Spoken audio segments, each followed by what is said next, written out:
Valhalla was not the only afterlife in Asgard for heroic warriors.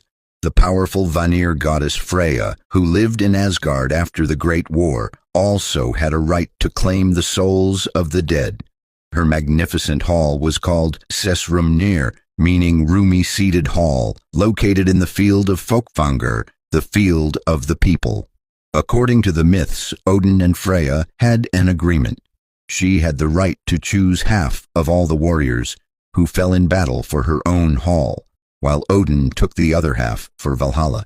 This meant that a Viking warrior who died heroically had an equal chance of ending up in Freya's domain as in Odin's. Sessrumnir was a vast and beautiful hall, and it served as a powerful reminder of Freya's status as a goddess of war and death, as well as love and fertility. Imagine the perspective of an Einherjar, a chosen hero.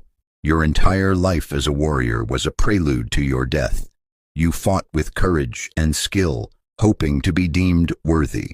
In your final bleeding moments on a cold and muddy battlefield, you are not met with darkness, but with the arrival of a radiant, divine warrior maiden.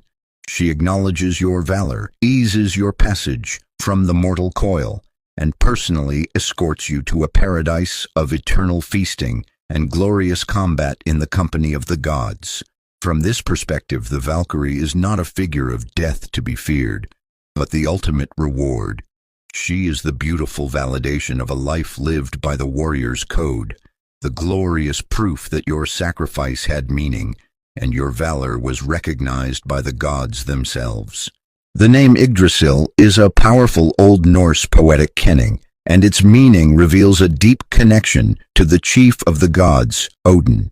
The name is composed of two parts, Ygr, which means the terrible one of Odin's many names, and Drasil, which means steed or gallows. Therefore, Yggdrasil translates to Odin's steed or Odin's gallows. This refers to the myth where Odin, in his relentless pursuit of knowledge, sacrificed himself by hanging from a branch of the world tree for 9 days and nights. In this ordeal, the tree became his gallows, the steed he rode to journey between life and death to seize the secrets of the runes. The very name of the cosmic axis is thus forever linked to the All-Father's greatest act of self-sacrifice for wisdom. Yggdrasil is deeply connected to the creation of the first human beings. According to the myths, before humanity existed, the gods Odin, Vili, and Ve were walking along a seashore and found two lifeless pieces of driftwood, one from an ash tree and one from an elm tree. The ash tree, the same species as Yggdrasil itself, was shaped into the first man, Ask. The elm tree was formed into the first woman, Embla. The gods then gifted them with spirit, consciousness, and the senses, bringing them to life.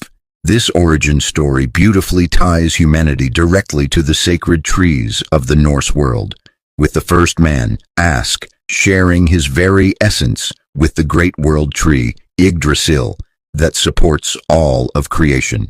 Ash, high-standing, aged and steadfast, dew-drenched giant, doom's own tree. Roots run downward, reaching to worlds, Aesir's dwelling, death's cold hall, Jotun's homeland.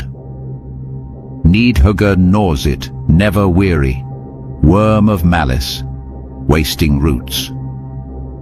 Eagle watches, wings of storm, sky's keen hunter, stirs the winds. Swift runs Ratatoska, scattering venom, words of envy, etched in bark. Nornir weaving, near Urda's well, fates unbroken, binding men. Water whitens, wets the roots, ever it suffers, ever it stands. Yggdrasil's branches, woven with might, bind gods and men, blood and breath. None may break it, none may mend it, till doom of powers darkly comes.